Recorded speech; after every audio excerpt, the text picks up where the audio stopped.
नमस्कार, क्यापिटल समाचारमा स्वागत छ। म प्रतीक नेउपाने। सुरुमा अहिलेसम्मका मुख्य समाचारका शीर्षकहरू।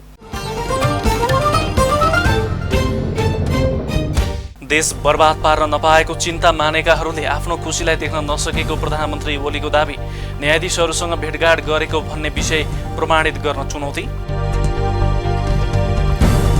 संविधानले मध्यावधि निर्वाचनको परिकल्पना र प्रबन्ध गरेको अर्थमन्त्री पौडेलको भनाई। सरकारले संविधान अनुरूप नै काम गरिरहेको नेकपा ओली समूहका नेता नेम्बुवाङको दाबी। पछिल्लो 24 घण्टामा नेपालमा थप 240 जनामा कोरोना भाइरसको संक्रमण पुष्टि। 477 जना निको भए, थप 6 जनाको मृत्यु।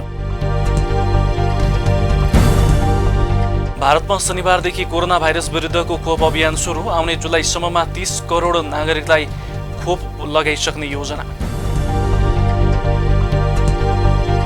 र राजधानीमा जारी प्रधानमन्त्री कप पुरुष राष्ट्रिय क्रिकेट प्रतियोगितामा विभागीय टोली एपीएफको विजय सुरुवात।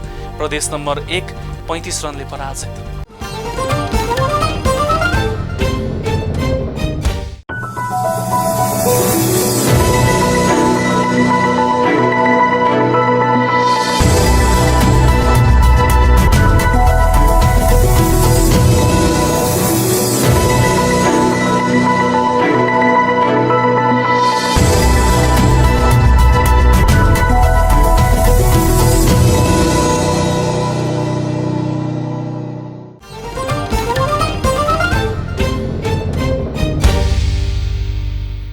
क्यापिटल समाचार अब विस्तारमा।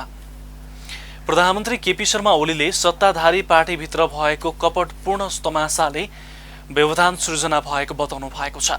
नेपाल कम्युनिस्ट पार्टी नेकपा प्रदेश नम्बर 1 को प्रदेश सम्पर्क कमिटीद्वारा काठमाडौँमा आयोजित कार्यकर्ता भेलालाई सम्बोधन गर्दै ओलीले नेकपाभित्र चरम अराजकता र अनुशासनहीनता बढ्दै गएको बताउनु भएको हो।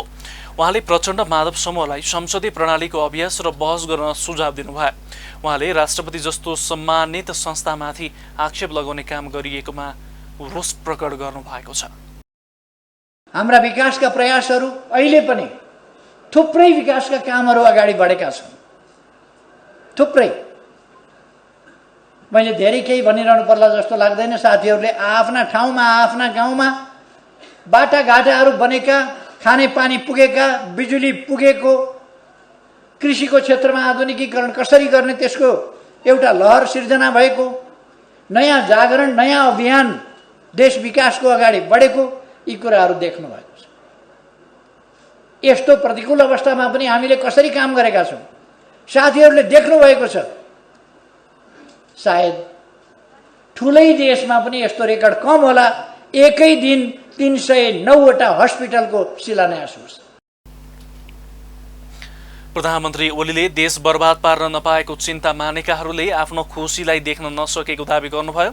सरकारले सम्पूर्ण जनताको खुसीका लागि अभिभावकको रूपमा काम गरिरहेकाले जनतालाई रुवाउन खोज्नेहरूको प्रयास सफल हुन नदिने दावी गर्नुभएको छ। प्रधानमन्त्री ओलीले न्यायाधीशहरूले प्रधानमन्त्रीलाई भेटघाट गरेको भन्ने विषय प्रमाणित गर्न चुनौती समेत दिनुभयो। उहाँले भेटघाटबारे समाचार छाप्ने सञ्चार माध्यमलाई झुट बोल्ने कर्तव्यको ठेक्का लिएको संज्ञा दिनुभएको छ। प्रतिनिधि सभा विघटनको मुद्दा सर्वोच्च अदालतमा विचाराधीन रहेका बेला प्रधानमन्त्रीले 4 जना न्यायाधीशलाई भेटेको भन्दै शुक्रबार संवैधानिक इजलासमा रिट निवेदकको तर्फबाट विघटित प्रतिनिधि सभाकी सांसद शशि श्रेष्ठले प्रश्न उठाउनु भएको थियो।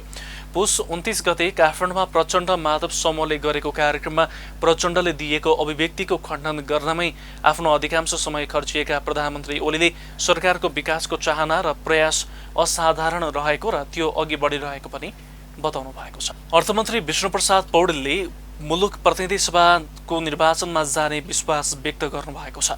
शनिबार ललितपुर चेम्बर अफ कमर्सको प्रथम वार्षिक साधारण सभामा बोल्दै अर्थमन्त्री पौडेलले मुलुक प्रतिनिधि सभाको निर्वाचनमा जाने विश्वास व्यक्त गर्नुभएको हो। देशले कुनै विषयमा निर्णय गर्न सकेन भने अन्तिममा निर्णयकर्ता जनता नै हुने भन्दै उहाँले जनता सार्वभौम सत्ता सम्पन्न शक्ति भएकाले जनताको निर्णय सुन्न सरकारले निर्वाचनमा जाने निर्णय गरेको बताउनु भयो। नेपालको संविधानले मध्यावधि निर्वाचनको परिकल्पना र प्रबन्ध गरेको उहाँको भनाइ छ। यस विषयमा सर्वोच्च अदालतको संवैधानिक इजलासमा विचाराधीन भएकाले सर्वोच्चको फैसलालाई सहर्ष स्वीकार गर्ने पनि मन्त्री पौडेलले बताउनु भएको छ। जनता सार्वभौम सत्ता सम्पन्न शक्ति हो र कुनै पनि विषयमा देशले निर्णय गर्न सकेन भने, देश अनिर्णयको अवस्थामा पुग्यो भने वा देशले कुनै त्यस प्रकारका कठिनाइहरूको सामना गर्नुपर्ने अवस्था आयो भने त्यस्तो अवस्थामा अन्तिम निर्णय अधिकारी जनता हुन् र जनता समक्ष निर्णयका निम्ति जानुपर्दछ।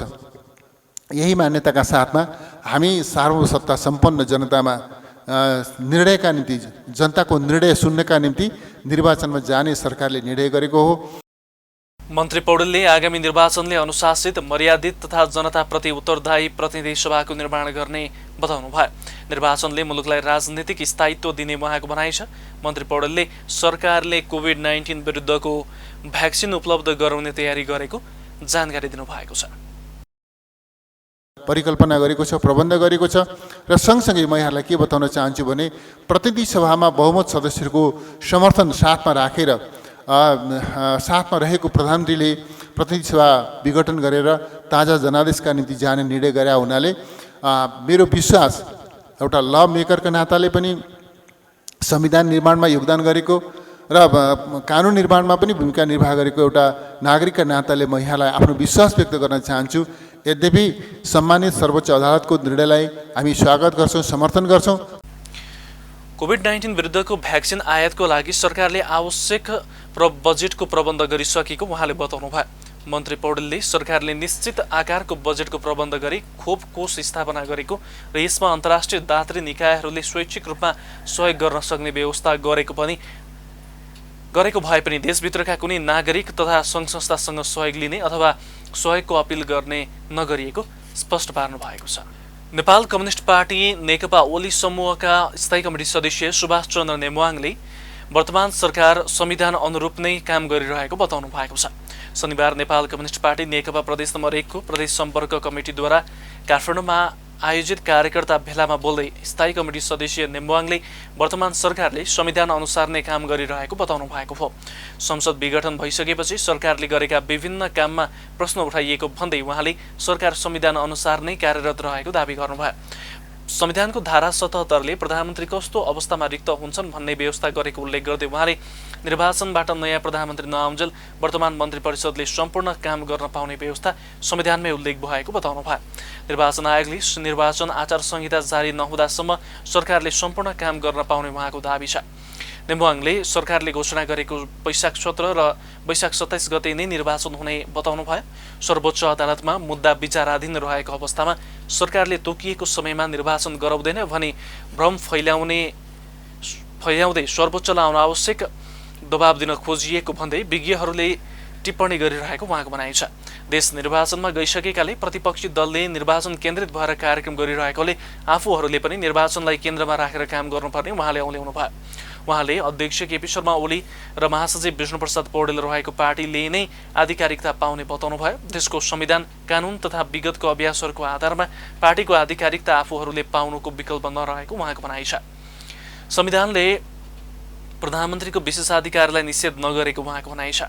प्रधानमन्त्री ओलीले आफूलाई बहुमत हुँदाहुँदै काम गर्न नदिएको भन्दै जनतामा जाने निर्णय गरेकाले जनतामा जाने कुरा ठिक्कै बेठिक भन्ने चुनाव हुँदा जनताले नै फैसला गर्ने नेमुवाङले बताउनु भयो।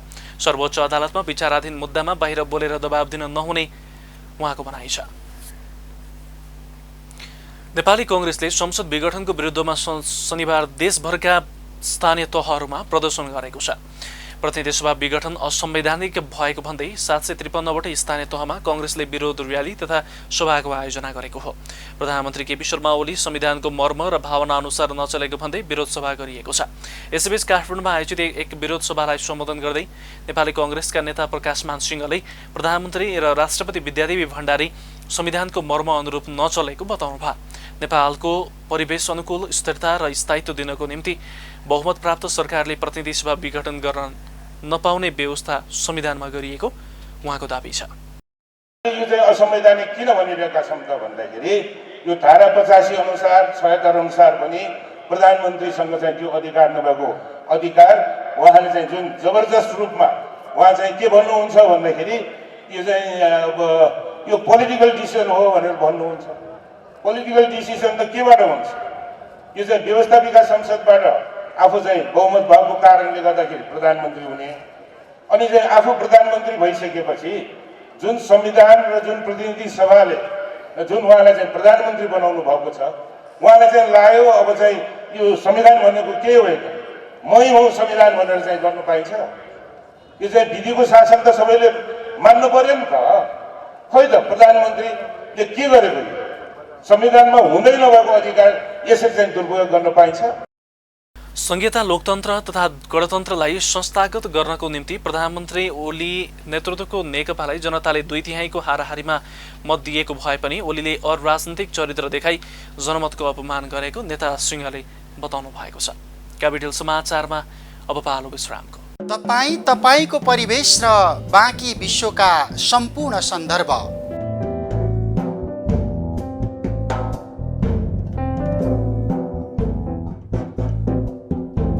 मानव सभ्यताका विविध आयाम साथमा रोचक विश्व अनि विज्ञान र प्रविधिको चर्चा। कार्यक्रम गोलार्ध।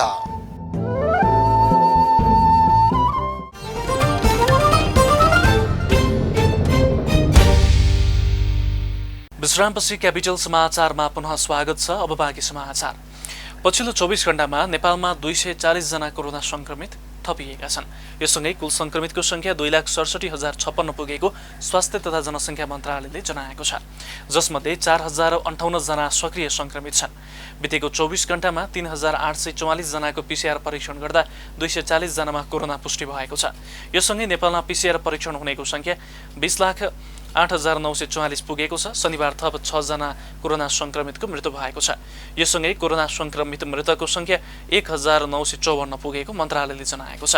हाल 231 जना क्वारेन्टिनमा छन्। गत 24 घण्टामा 477 जना उपचारपछि डिस्चार्ज भएका छन्।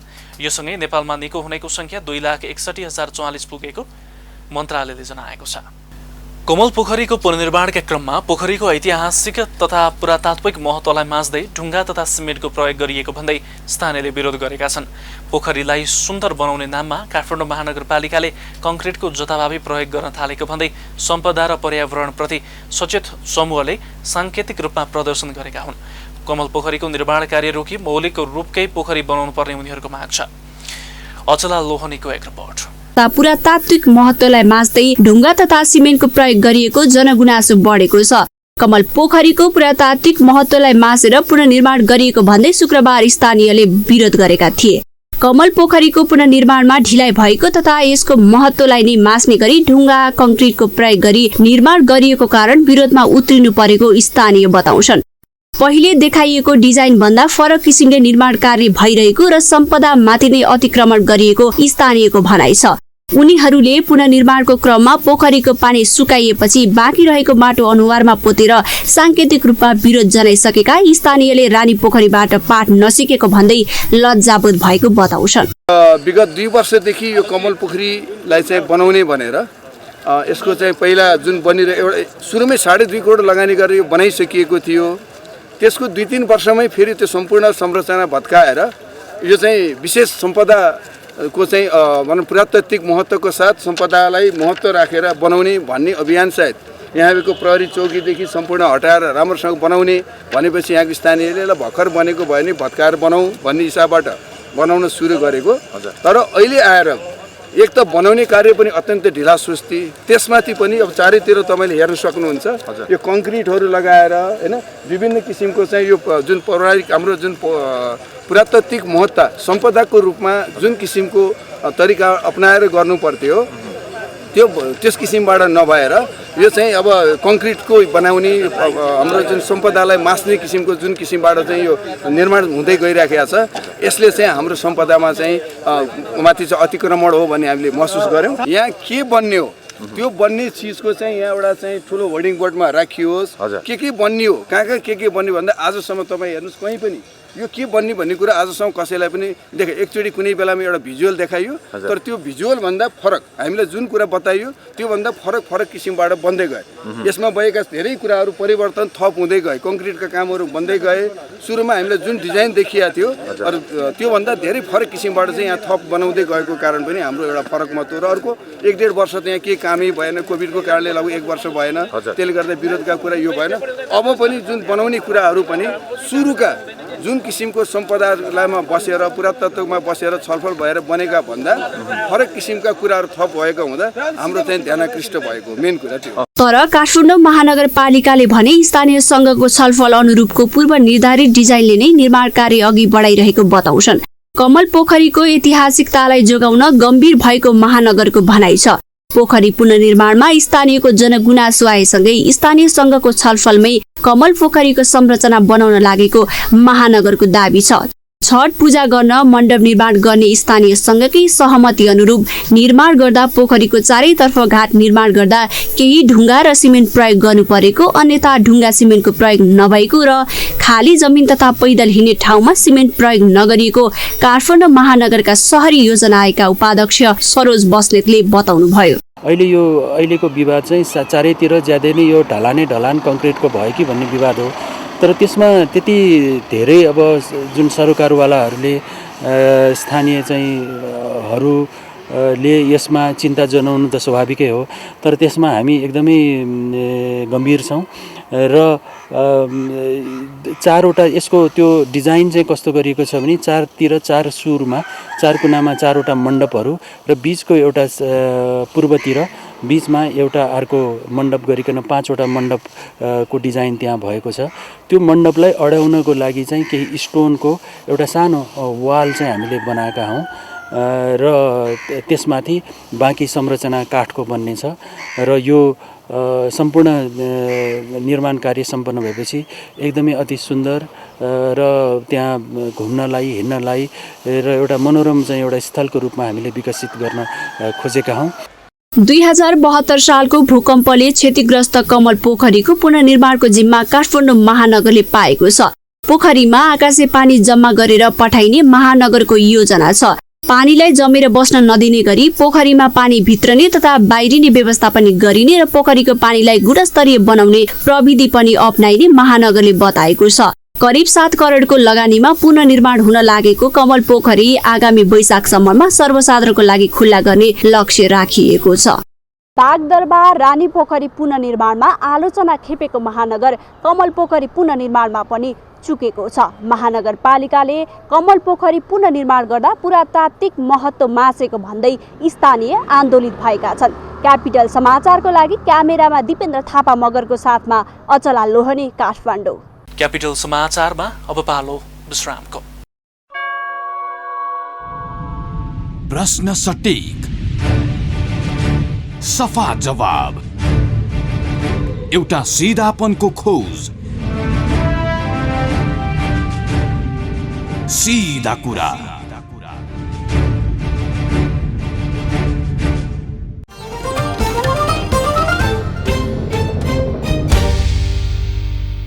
विश्रामपछि क्यापिटल समाचारमा पुनः स्वागत छ।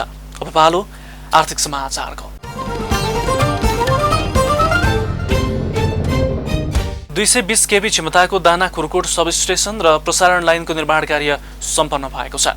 म्याग्दीको दाना पर्वतको खुरकोटमा 2वटा सब स्टेशन र बीचमा 110वटा टावर बनाएर 39.6 किलोमिटर तार तान्ने काम सकिएको छ।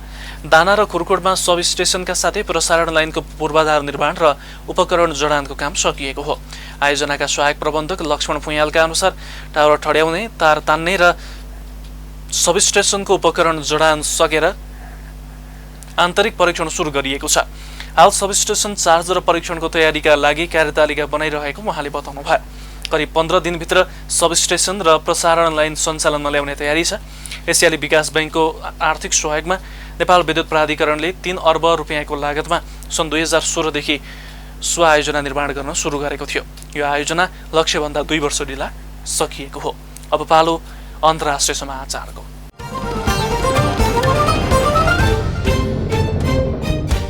भारतमा शनिबारदेखि कोरोना भाइरस विरुद्धको खोप अभियान सुरु भएको छ। आउने जुलाईसम्ममा 30 करोडलाई खोप लगाइसक्ने योजनासहित खोप अभियान सुरु भएको भारतीय सञ्चार माध्यमले जनाएका छन्। पहिलो चरणमा 3 करोड स्वास्थ्यकर्मी र 27 करोड वृद्ध र गम्भीर खालका बिरामीलाई खोप लगाइनेछ। अभियानको पहिलो दिन शनिबार हरेक खोप केन्द्रमा 100 का दरले 3 लाख स्वास्थ्यकर्मीलाई खोप लगाइएको छ। खोपका लागि 700 जिल्लामा झण्डै 1,50,000 कर्मचारी परिचालन गरिएको छ। खोप अभियानलाई भर्चुअल माध्यमबाट सम्बोधन गर्दै प्रधानमन्त्री नरेन्द्र मोदीले कोरोनाको खोप विकासका लागि वैज्ञानिकले कडा मेहनत गर्नु परेको बताएका छन्। भारतका राष्ट्रकवि रामधारी सिंहले मानिसले मेहनत गरे भने पनि पानी पनि ढुङ्गा बन्छ भने जस्तै वैज्ञानिकको मेहनतका कारण खोप निर्माण सम्भव भएको बताएका छन्। यदि मात्र नभएर अन्तिम संस्कारमा समेत जान नसक्नु जस्तो अवस्थाको अब बिस्तारै अन्त्य हुने पनि उनले बताए। प्रधानमन्त्री मोदीले भारतको खोप अभियान संसारकै सबैभन्दा ठूलो खोप अभियान भएको समेत बताएका छन्। कोरोना भाइरसको संक्रमण बढेपछि बेलायतले सबै अन्तर्राष्ट्रिय यात्रामा प्रतिबन्ध लगाएको छ। कोरोना भाइरसको नयाँ प्रजातिबाट जोगाउनका लागि आगामी सोमबारदेखि लागू हुने गरी बेलायतमा सबै प्रकारका यात्रामा रोक लगाइएको प्रधानमन्त्री बोरिस जोन्सनले बताएका छन्। बेलायत आउन अब अनिवार्य रूपमा कोरोनाको परीक्षण रिपोर्ट नेगेटिभ भएको देखाउनु पर्नेछ। नयाँ यात्रा प्रतिबन्ध फेब्रुअरी महिनाको 15 तारिकसम्म लागू रहने बताइएको छ। बेलायतको स्वास्थ्य मन्त्रालयले केही साता यता संक्रमण 50%ले बढिरहेको जनाएको छ। अब पालो खेल समाचारको।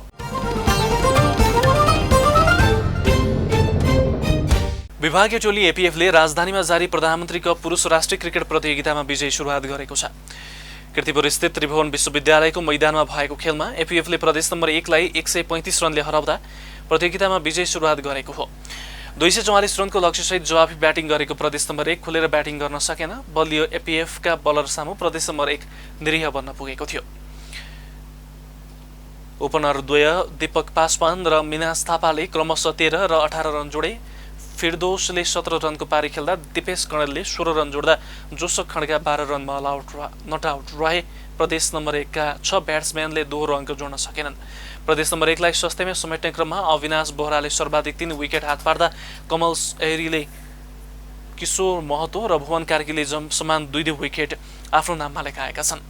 कप्तान शरद विश्वाकरले 1 विकेट हात पारे। यसअघि टस हारेर पहिला ब्याटिङको निम्तो पाएको विभागीय टोली एपीएफले 48.4 ओभरमा सबै विकेट गुमाएर 243 रन जोड्न सफल भएको थियो। प्रतियोगितामा आइतबार 2 खेल हुनेछन्। मुलपानी क्रिकेट मैदानमा विभागीय टोली त्रिभुवन आर्मी क्लबले कर्णाली प्रदेशसँग प्रतिस्पर्धा गर्दा कीर्तिपुरको त्रिवी मैदानमा अर्को विभागीय टोली नेपाल पुलिस क्लबले बागमती प्रदेशसँग खेल्नेछ। नेपाल क्रिकेट सङ्घको आयोजनामा 3 विभागीय र 7 प्रदेशका टोलीबीच प्रतिस्पर्धा भइरहेको प्रतियोगिता माघ 10 गतेसम्म सञ्चालन हुनेछ। योसँगै हामी क्यापिटल समाचारको अन्त्यमा छौँ। अन्त्यमा मुख्य समाचारका शीर्षकहरू फेरि एकपटक।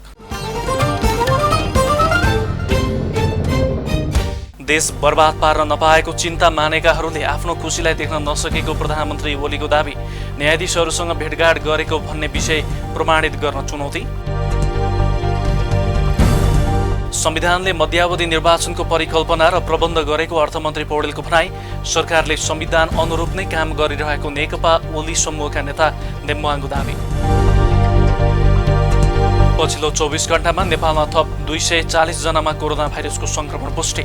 477 जना निको भए, थप 6 जनाको मृत्यु। भारतमा शनिबारदेखि कोरोना भाइरस विरुद्धको खोप अभियान सुरु। आउने जुलाईसम्ममा 30 करोड नागरिकलाई खोप लगाइसक्ने योजना। र राजधानीमा जारी प्रधानमन्त्री कप पुरुष राष्ट्रिय क्रिकेट प्रतियोगितामा विभागीय टोली एपीएफको विजय सुरुवात। प्रदेश नम्बर 1 35 रनले पराजित।